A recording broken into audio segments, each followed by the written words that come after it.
Now, Italian Prime Minister Giorgia Meloni has been caught giving a massive eye roll during a conversation with French President Emmanuel Macron. Let's have a look. They haven't turned on the microphones, and sometimes you can pick something up in the side conversations. But I do love her. She has been a revelation, but Giorgia Meloni's disdain for Macron is nothing new. She's given a number of speeches lambasting him. We don't know exactly what prompted that particular eye roll, but she's not a fan of the French president.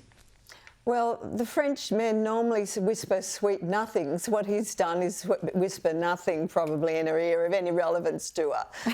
You know, the guy is really out of step with so many in the world, in the G7 and G20, and Trump clearly doesn't like him. He's so woke, he's pistol whipped by his wife, clearly. No respect for him whatsoever. Now, Gab, I cannot believe some of the media coverage on this particular eye roll. We have some in the media, including here in Australia, suggesting the eye roll was aimed at Donald Trump, who Meloni is a staunch supporter of, instead of Macron. I mean, the TDS in the Australian media is out of control. But Rita, are you really surprised? Of course they are pretending she's eye-rolling at Donald Trump. Any excuse to blame Donald Trump and put their TDS just out there. You see it everywhere, constantly. But no, unfortunately, as you say, Giorgia Meloni is a staunch supporter of Donald Trump. And you look at how she's running Italy. I mean, earlier this year, she banned gender-neutral symbols from bathrooms in public schools. So she's very much aligned and absolutely eye-rolling Macron. And I tell you what, that vision is brilliant. I love looking at some of the comments on social media. Everyone is supporting her as she's eye-rolling Macron. But it wasn't a good day for Emmanuel Macron. He took it upon himself to claim that Trump was leaving the G7 to broker a ceasefire deal between Israel and Iran, and Trump quickly put him back in his place, saying that Emmanuel Macron is wrong once again. He always gets it wrong, whether he knows it or not, and he also called him publicity-seeking Emmanuel Macron. So wasn't a good day for him. No. Well, let's talk about the Israel-Iran conflict. President Trump has issued a warning to Iran. He wrote on Truth Social, "We know exactly where the so-called supreme leader is hiding. He is an easy target, but is safe there. We are not going to take him out. Kill at least not for now." Prue, many of Trump's supporters, it's got to be said, want the US to stay out of this conflict, but Donald Trump has been consistent in wanting an end to Iran's nuclear ambitions. This is not a new position that he's taken. No, it isn't, although a lot of the MAGA people don't want America to have any more wars and believe that Trump has sort of pledged that. But the point is, they have to finish the job. It's a threat not just to Israel, but the Western world if Iran has a nuclear bomb. And I think that what's annoying to me a little bit and confusing about Trump with his stance with Putin and now with this, Gab, that would be quite an escalation. I think America is quite happy for Israel to be leading this, and they've given Iran plenty of warnings that if any American targets are hit or even targeted in any way, then America is going to enter this battle in a far more meaningful way.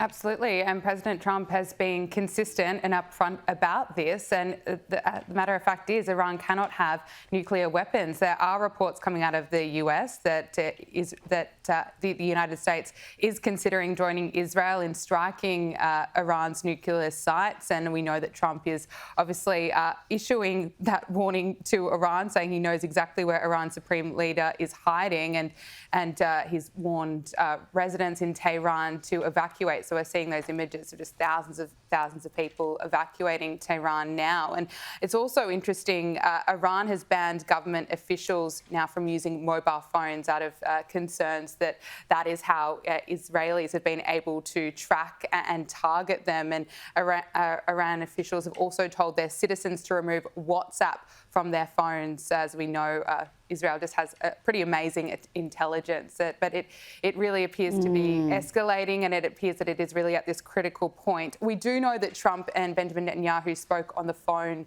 yesterday, but we don't exactly know what's come out of that call at this stage. Yeah. And we'll have plenty more on that issue after the break in our US segment. But to some local issues, a heated altercation at an upscale restaurant in Melbourne has gone viral, where the chef and owner of Carlton's Caprica, Pietro Barbagello, he kind of lost it here with a group of diners who were complaining about their pasta being too spicy and filming some content. Have a look. My house. It's my house. Oh my God, this is what you're doing. You get out, you get out, you get out, you get out. Oh now. my God, that is disgusting. Oh my God. Oh my God. Get out. Get out of there. Prue, I don't know if he's a lefty, but he certainly lost it there. I mean, you can't be pulling the tablecloth and everything on top of it out just because people are complaining about your spicy pasta. Well, we know that a lot of chefs are temperamental, but this is a step too far. Reminds me of the Seinfeld, no soup for you. I have a little bit. Oh, I don't know, Gab. This is. Well, I think I'm going to be with you on this one, Gab, because it is his restaurant. He's not only the head chef; he owns the restaurant.